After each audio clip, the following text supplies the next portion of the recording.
中国出口18艘052D 是否现实？就怕中国做得到，买家做不到。各位网友大家好，我是刘小飞。最近呢，网上很多人在讨论一件事儿，就是中国的052D 是不是真的要出口了？因为前不久咱们海军南宁舰应邀去了阿布扎比参加防务展览会，并且呢，我们索性在展会上公开了舰上自用型鹰击18反舰导弹的射程是600公里，这可不是珠海航展出口型武器约定俗成大家都懂的那个290了，并且阿联酋国王还亲自登舰，显得双方都很高调。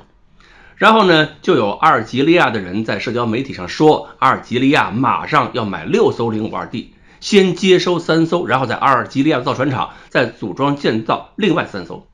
这个听起来呢，貌似是国际上常见的武器销售模式，技术转让了。紧跟着又有人说沙特也要买，而且一买就12艘啊！这个消息呢，就进一步引起了讨论热潮。我看到有媒体文章已经认定说消息被坐实了，并且说俄罗斯也需要。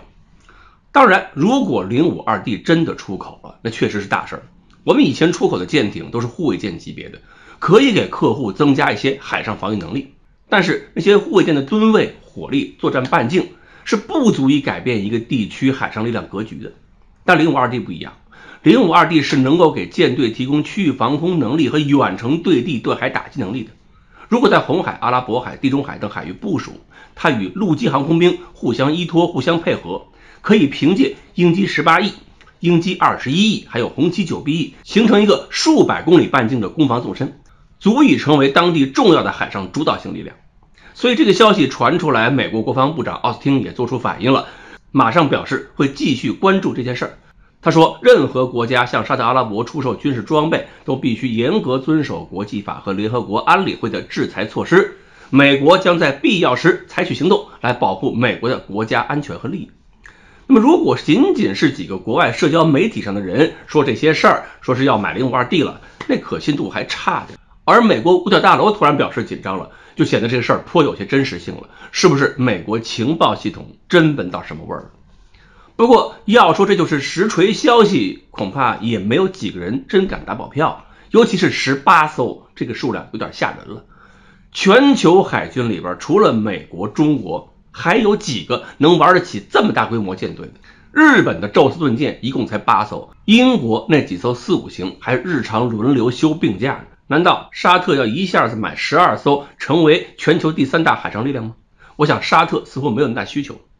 至于说阿尔及利亚那6艘里边还有3艘要在阿尔及利亚生产，我觉得更玄乎了，因为这意味着要培养阿尔及利亚造船能力，不仅仅是完善造船厂啊，还涉及人才队伍培养呢，用的时间会非常久的。举个例子，现在澳大利亚跟美国、英国已经谈好计划，让澳大利亚的船厂的工人接受生产核潜艇所需技能的培训，而第1艘核潜艇下水不会早于2035年，所以这个人才养成需要多久是可想而知的。